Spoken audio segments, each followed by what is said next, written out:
Quiz number 4. For those of you that are into patterns, we are definitely into one here. We're at BAC with our highest to lowest. This is player B, Matisse, at 101. A lot of good stuff going on. Hip is turned in.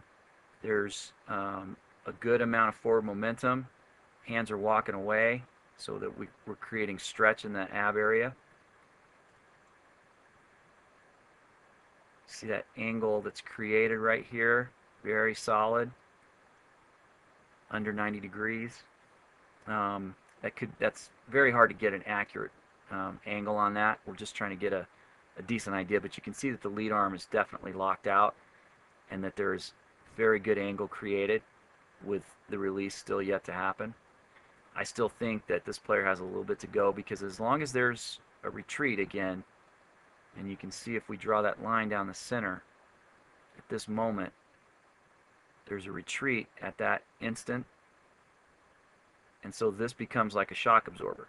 As long as that's taken place, then we know that there's some loss. That's hard to believe at 101 off the tee, but that's my idea on how that happens. So a lot of good stuff going on. I don't think Matisse had a great showing the next day, but pretty hard ball off the tee right there. All right, let's take a look at the next player in this grouping, Cole Wasner. Cole is a player that I've worked with for a while. And yes, a couple of you that wrote in, many of you in fact, said you're going to like this swing, and so the answer to that is yes. A lot of great leverage. Got a little more bend at his waist right now. I mean, if you see his starting posture there, I'm not a big fan of bending at that moment, but he does have a lot of leverage. If I walked up to push on him, no way would I be able to do this. No way would I be able to push him over, I mean. When his hip starts to go forward, we have some momentum. When it starts to open, we have the hands coming with those, so we're not at max stretch. I've seen this player at 98 off the tee. This particular one's 96.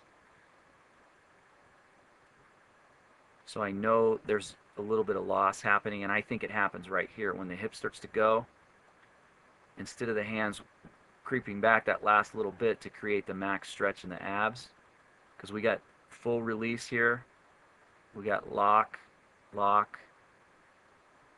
So there's a lot of good stuff going on. There's just that one missing element, I think. All right, and then our last group is Josh at 95. The hips turned in. Leverage I would question just a little bit here. Off the tee it doesn't matter very much, but the closer he gets to a straight line on top of that back foot, you notice how this is going upward. I think if I walked up to him with 3 fingers right there, I think I could push him over, or at least make it really difficult for him to push forward. That leverage is a really key element in creating speed. But once he comes up out of it, you notice the hips are opening now, but the hands are walking away a little, so there's a little bit of stretch in our abs that we're looking for, but not nearly as much, I think, as this player can produce. Left arm again is really bent.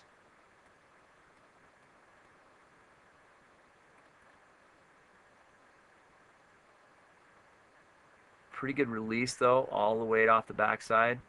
So at the moment of impact, there's not much retreat going on, if any. I don't think there is. Looks to me like he's continuing to go into the ball. Again, this back foot being bent is always evidence of a little bit of that happening. He did release fully. It really doesn't matter what happens after this moment, but that always tells me that there's a tendency for the player to be in the process of retreating at the moment of impact. Any place that energy can go to hide, it will. So if players are creating their maximum, they're stretching the ab at maximum, but they're also in a position where there's very little give at impact. And as long as there's a bend, and we have one in that lead elbow, and if there's any retreat whatsoever, then we're going to lose a little bit of energy at impact.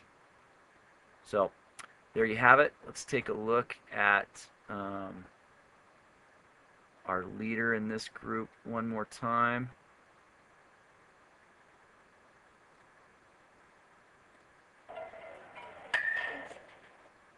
Great job. And there you have our winners from quiz number 4, BAC.